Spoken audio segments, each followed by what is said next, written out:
nazalaki encore na 9 ans. Nazalaki na 3e primaire. Mbala moko kaka toyoki masasi ebandi kobeta. Na nalobi nini yango? Masasi. Nalobi nelso nake na kabine epa mama eza musika. Toki ma même na orphelinat a face ya méthodiste. Tokimi wana ngana leki nanga. Tokoti na se ya mbetu. Tozalaki 3 personnes na grande sœur tokutaki.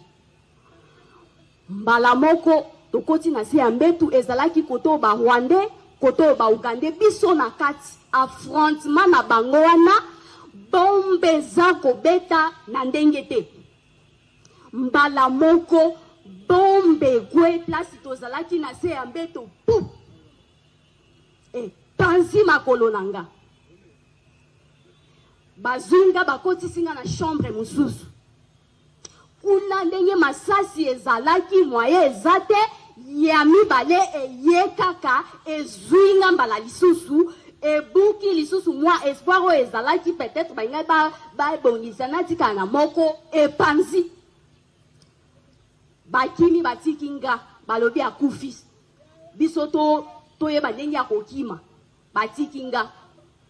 L'air na reprendre na bendani na salon na simbika likolo yango yango na simbi boye na fandi wana na kati ya mulili bato bazoya bakota bazokufa ka libanda bato bazoya bakota po tozana nzela bazokufa yaya na biso moko aye alobi mutu azawa tenga na lobi nga nazali yo pesanga mai na mela apesi nga mai na meli na zuna sopi na pota epeli na nabi kovanda te yo kendo benga mama ake ko benga mama na se ya masasi wana mama ye bazunga batenga na kitoko bakimi na nga na se ya masasi wana donc ndenge ezate mama na nga lobi akenda kufa na hôpital tokomi nazalaki victime ya liboso na hôpital général.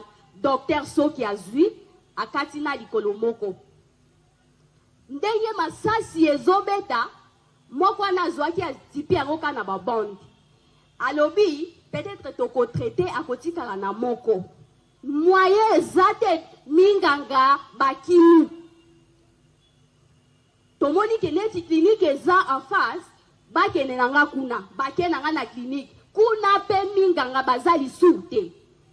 Donc traitement ezate bako ba parents nga bakomo sokola bango moko lokolo eke ezobeba epoli ebimi bakusu. Après docteur azongi alobi mwana wana azonga kaka bake kozwanga na clinique bazongi singa na hôpital général.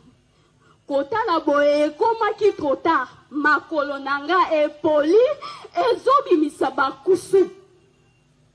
Docteur akati ya mibale na tikali ampité na âge ya 9 ans vinanga baby la salaki nini pona mérité azeboye lelo vinanga baby kasi innocente batu mibale wa makula baya ba mundao misoto sibir biloko boye nazo souffrir vinanga ruiné pona ba inconnu pona nini on a souffert.